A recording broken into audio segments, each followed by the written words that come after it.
Mereka bilang pemerintah sudah tahu. Bahkan Kementerian Keuangan pun dibilang terlibat. Konon, ini adalah program besar untuk kemaslahatan umat, mencairkan dana triliunan aset Nusantara. Tapi, saudaraku dana revolusi, jika klaim ini benar, jika negara kita punya aset sebesar itu, kenapa pemerintah kita diam 1000 bahasa? Kenapa negara tak berkutik, dan kenapa malah kita yang diminta kontribusi? Malam ini kita akan bongkar kejanggalan besar di balik diamnya pemerintah. Narasi bahwa pemerintah tahu atau bahkan terlibat adalah mantra paling ampuh yang selalu diucapkan oleh para pemangku dana amanah. Mereka menyebut nama-nama kementerian, lembaga, bahkan figur-figur penting negara. Klaim ini bukan sekadar bualan kosong. Ini adalah fondasi legitimasi palsu yang sangat vital bagi kelangsungan skema mereka. Bagi para anggota, narasi ini adalah jaminan. Kalau pemerintah saja tahu, bahkan mendukung, berarti ini bukan penipuan biasa. Ini pasti program rahasia kenegaraan. Keyakinan ini menciptakan apa yang kita sebut kesadaran bersama. Di dalam komunitas itu, ini adalah sebuah perjuangan kolektif untuk mencairkan aset harta amanah yang diyakini nyata. Anggota dan pengurus, pada level tertentu, sama-sama berada dalam pusaran keyakinan ini, sama-sama merasa sedang berjuang demi kemaslahatan umat. Mari kita gunakan akal sehat. Bagaimana sebuah negara seharusnya mengelola aset sebesar itu? Jika memang Nusantara memiliki aset triliunan rupiah, bahkan sampai kuadriliunan, apakah pantas jika dana sebesar itu dikelola secara rahasia, di luar sistem resmi, dan bahkan di luar kendali anggaran pendapatan dan belanja negara, APBN? Pemerintah, melalui Kementerian Keuangan dan lembaga terkait, adalah satu-satunya institusi yang sah dan memiliki kapasitas untuk mengelola aset negara demi kemaslahatan seluruh rakyat. Setiap rupiah aset negara, setiap pendapatan, seharusnya tercatat, transparan, dan digunakan untuk membiayai pembangunan, pendidikan, kesehatan, infrastruktur, atau program sosial yang manfaatnya dirasakan semua lapisan masyarakat.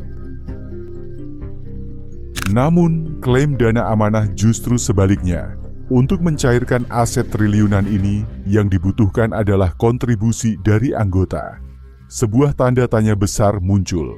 Mengapa? Jika aset sebesar itu benar ada untuk kemaslahatan umat, pemerintah justru diam 1000 bahasa.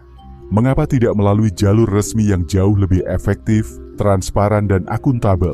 Bukankah pemerintah bisa mengcover semua persyaratan yang ada tanpa perlu mencari kontribusi dari masyarakat yang justru seringkali adalah orang-orang kecil? Inilah poin krusial yang harus kita kritisi. Terlepas dari kesadaran bersama yang dianut dalam komunitas dana amanah, faktanya adalah banyak anggota yang mengalami kerugian nyata. Mereka kehilangan uang, waktu, bahkan hubungan sosial dan kesehatan mental. Fenomena ini yang terus-menerus memakan korban, mengapa seolah terus dibiarkan oleh pemerintah? Bukankah tugas pemerintah adalah melindungi warganya dari praktik yang merugikan, termasuk penipuan berkedok investasi atau program sosial? Keberadaan komunitas dana amanah yang masif dengan klaim-klaim fantastis seharusnya menjadi lampu merah yang sangat terang.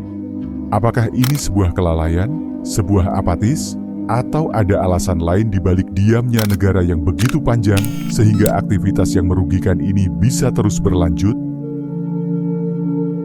Diamnya pemerintah, disadari atau tidak, justru bisa diartikan sebagai legitimasi tak langsung oleh para pemangku dan anggota komunitas. Seolah-olah, kalau pemerintah diam, berarti tidak ada masalah.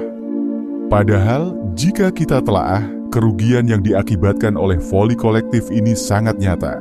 Keuangan pribadi ludes, keluarga pecah, hingga mental yang rusak karena penantian tak berujung. Ini adalah tanggung jawab moral bagi pemerintah untuk bersuara dan bertindak tegas demi melindungi rakyatnya, bahkan dari ilusi yang mereka ciptakan dan yakini sendiri. Diamnya pemerintah menciptakan efek berantai yang berbahaya. Pertama, kerugian finansial individu terus bertambah.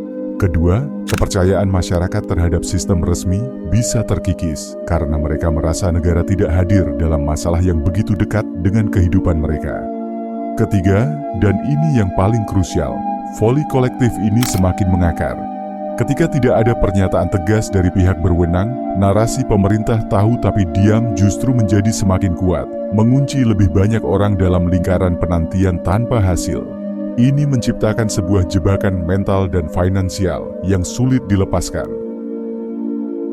Saudaraku dana revolusi, sudah saatnya kita menuntut kejelasan. Jika memang ada aset triliunan milik Nusantara, pemerintah wajib mengelolanya secara transparan untuk rakyat, bukan melalui kontribusi yang menguras kantong masyarakat.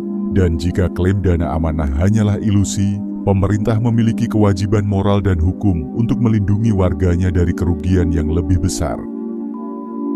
Video ini adalah seruan untuk transparansi, untuk akuntabilitas, dan untuk perlindungan rakyat. Mari kita bersama-sama mendesak negara untuk bersikap tegas dan melindungi warga negara dari foli kolektif yang terus merajalela. Mari kita bangun kesadaran bersama. Kami mewakili Dana Revolusi, mengucapkan terima kasih atas perhatian dan kesadaran Anda. Sampai jumpa di video selanjutnya.